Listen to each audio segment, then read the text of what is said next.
Governor Mansur একটা cheater. উনি এই এত লাখ গ্রাহকের জীবন ধ্বংস করে দিছে এবং সম্মিলিত পাঁচটা ব্যাংক যে করছে এই ব্যাংকগুলোর ধ্বংস করে দিছে। উনি কিভাবে বলে এই ব্যাংকে কেন টাকা রাখছেন আপনারা? লুবে রাখছেন, আপনাদেরকে না করছি টাকা রাখার জন্য। এই কথাই যদি হয়ে থাকে, এই ব্যাংকগুলোর তো বাংলাদেশ ব্যাংক লাইসেন্স দিছে, বাংলাদেশ, হ্যাঁ বাংলাদেশ ব্যাংক লাইসেন্স দিছে, এই জন্য আমরা টাকা রাখছি।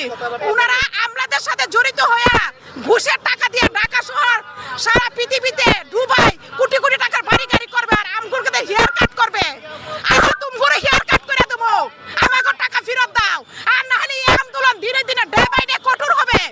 এই দেশের নাগরিক দিয়ে, এই দেশের নাগরিকের সাধারণ জনগণের টাকা দিয়ে সরকার কর্মকর্তারা বিভিন্ন অফিস প্রতিষ্ঠান চলে, আমাদের টাকা দিয়ে, ট্যাক্স বেটের টাকা দিয়ে।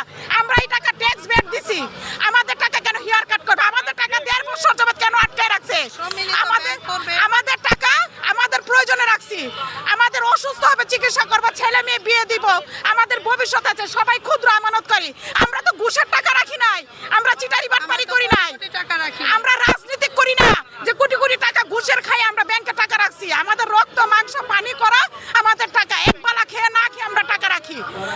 গভর্নর মনসুরের 1.5 বছর কি করছে?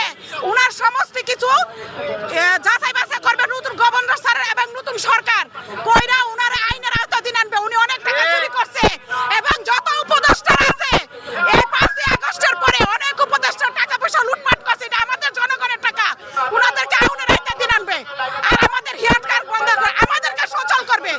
আমাদেরকে ধরে আমাদেরকে মারতে পারবে না, আমাদেরকে ধ্বংস করা উনাদের কোনো রাইট নাই, কোনো রাইট নাই। আমাদের টাকা ফেরত দিতে হবে এবং গভর্নর মনসুরের দুবাই বাড়ি ফ্ল্যাট বহুত কিছু করছে, সবকিছু উনি সরকারে উনার মাল ক্লুব করবে, কইরা জনগণের এই সমস্ত ঝামেলা শেষ করবে।